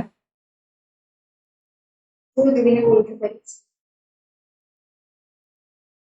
ये पॉजिटिव हो, क्योंकि आपने कहा था पॉजिटिव में एंटी क्लॉकवाइज होता है, एंटी क्लॉकवाइज नीचे को शिफ्ट रहेगा।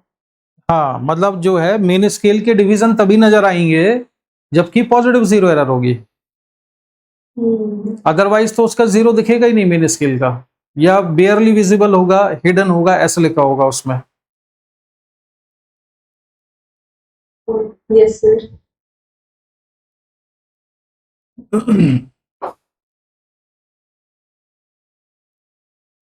ठीक है, तो अब इसको करो आगे, ये पॉजिटिव जीरो एरर है। यस सर, 1 मिनट बस।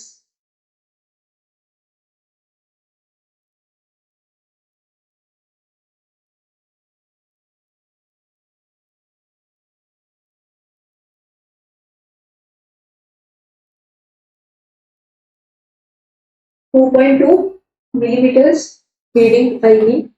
तुमने देखो ये इंटीजर टाइप क्वेश्चन है, तो तुम्हें प्रॉपर लिखना है उसमें। देखो उसमें क्या फिल करना है, आखिरी में देखो लास्ट में। 220 होना चाहिए फिर तो।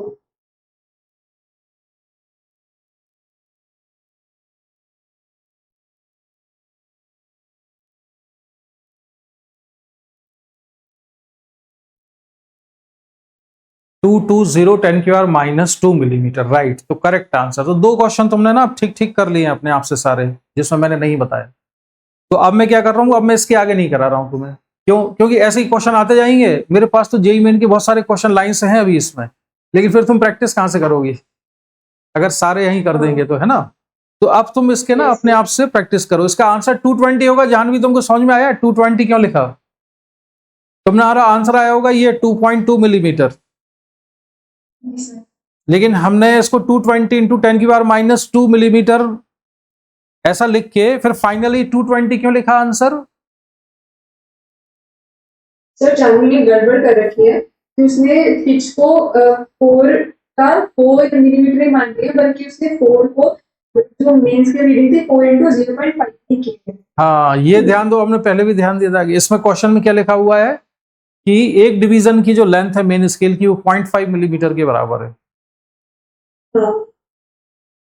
ये यहां लिखा हुआ था ना, ये 0.5। तो अब मेरे पास ना लाइन से क्वेश्चन है, ये देखो सारे जेईई मेन की क्वेश्चन है मेरे पास, लेकिन मैं सोच रहा हूं कि ये तुम्हें ना कराऊं। अगर मैं तुम्हें ये कराने लगा तो फिर तुम प्रैक्टिस कहां से करोगी? तो तुम सॉल्व करो अब मेन के क्वेश्चन, है ना।